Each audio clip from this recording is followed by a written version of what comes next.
coast to coast, direct from Austin. You're listening to the Alex Jones Broadcasting Network. From his Central Texas Command Center, deep behind enemy lines, the information war continues. It's Alex Jones and the GCN Radio Network. Okay, I've got a really good memory, but it's not perfect. No one's is. Unless it's the Borg mind of the computer system, and that's full of mistakes. But it's like yesterday, I was up on air talking about Pentagon technology to get the heat resonance biometric print of your body, or even your shoulders and the top of your head. And I got an email saying, Alex, they can't brain scan you from orbit. People got confused by that.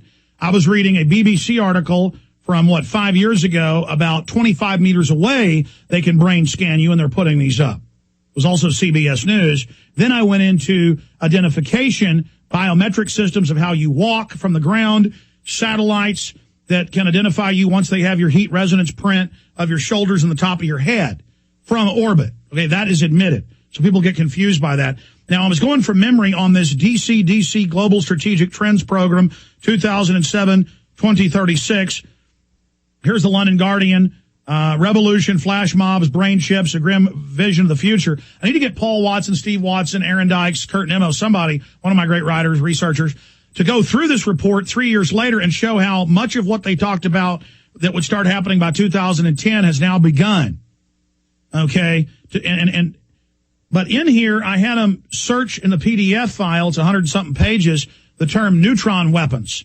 And they did find it, but it talks about how they may be used to end war, kind of what Bertrand Russell was saying of we'll use nuclear war to knock out all our enemies and then have an age of peace. So it must be the U.S. version of this, or perhaps even a PNAC, because I know I've read it and did a story about it, where they talk about we'll use neutron bombs against populations if they try to take over the government. So we need to ferret that out. Because, again, these things all mimic each other and are very similar. We're going to go to calls here, but Alan Watt, you were getting into the narcissism, how they train people to not care. I've read Roman historians who wrote about the fact that early on in Rome they didn't have gladiatorial events, and that they scientifically, as a way to dehumanize, and so people would put up with tyranny, first it was convicted hardcore criminals had to fight. Then it was old slaves. Then it was basically everybody. Then it was your neighbor next week. And as long as the public could cheer for somebody being torn apart this week, that dehumanized everyone and made them enjoy seeing their fellow humans killed. Next week it would probably be them, and that things got worse and worse as the empire declined. They did this consciously 2,000 plus years ago, right through their fall in 410 to the Visigoth chieftain Alaric. And so this is a much more, they had scientific control 2,000 years ago. The Greeks had it 2,500 years ago. Continue. Yes, and what you find, too, is that the big authors who worked for the Fabian Society, which is just an arm, a specialized arm to control left-wing for the socialized world that they bring in on behalf of the elite. In fact, it was all started up by the elite themselves and funded by them. And they're all Institute of International Affairs. They're all branches, specialized branches of the same thing. And you'll find that their authors have talked about this particular age we're in today. One of them was Arnold Toynbee, a professor at Oxford. He was the one who taught Rhodes Scholars for World Government on behalf of the elite. And he said in his own history books, he's a philosopher and historian, he said that this is what happens at the end of an age where an empire is going down.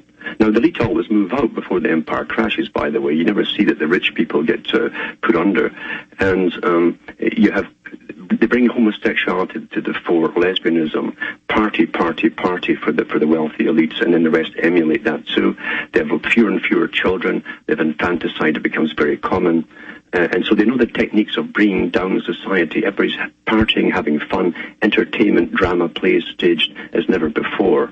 And it's just that this can be re-implemented at any time, in any culture, in any empire. And the same, as long as you bring in the same formula and sequence, you can recreate that and bring the people down to basically a slave level.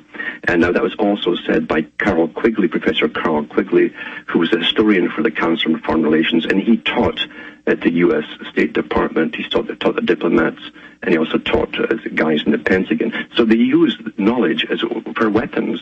Knowledge is power, and it can be weaponized if you understand the techniques and the formulas to reintroduce the same sequences. You can bring people down as you control them, every stage of the way.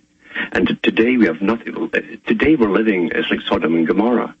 Regular television now is basically pornography. They're bringing up live simulated sex shows on British morning TV. This kind of stuff. It's hard. This is the key too. To break all natural bonding rules that creates a strong cultural society. And it starts really with the man and the woman as a first target. You divide them, you conquer them, you then separate the children. The state rears the children with new values, which are all politically correct.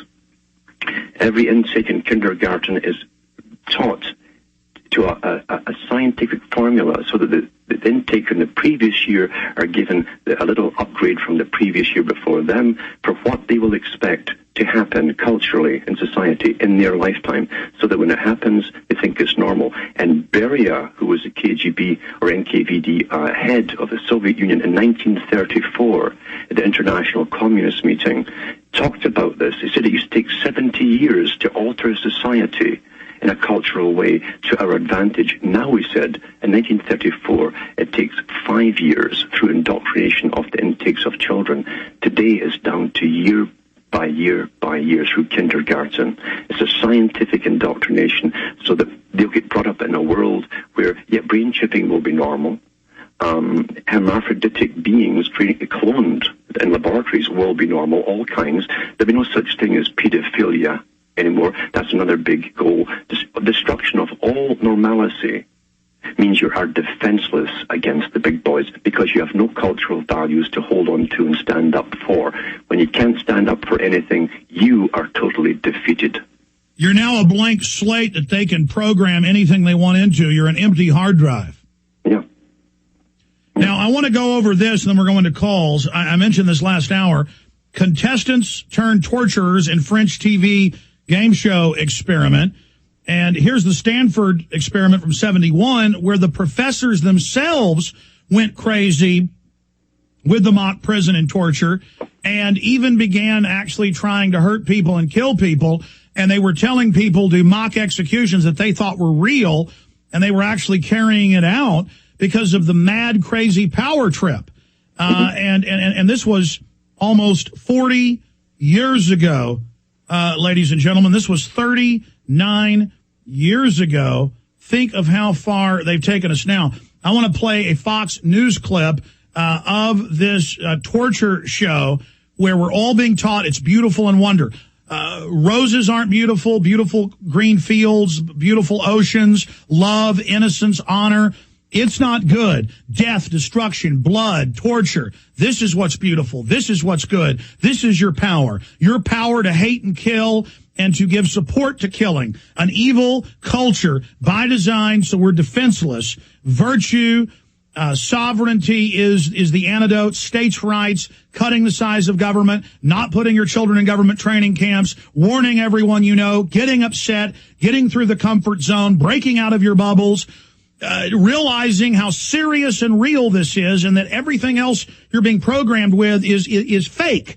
What's real is the government think tanks. What's real is the documents. What's real is what's really happening, not the false spectrum analysis projected on you that is literally a matrix-like system that we're now digitally, television all going now to 3D, which they admit is total mind control, makes you mentally ill, just total programming, drugging the water supply.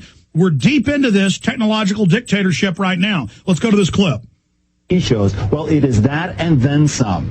French producers actually mocked up a game show. Contestants were posed questions. If they got them wrong, they're commanded to throw a switch and zap a fellow literally on the hot seat. Now, it appears that he gets hit with electricity upwards of 420 volts worth. All the while, the audience of this game show shouting, "Punish him! Punish him!" Take a look and listen.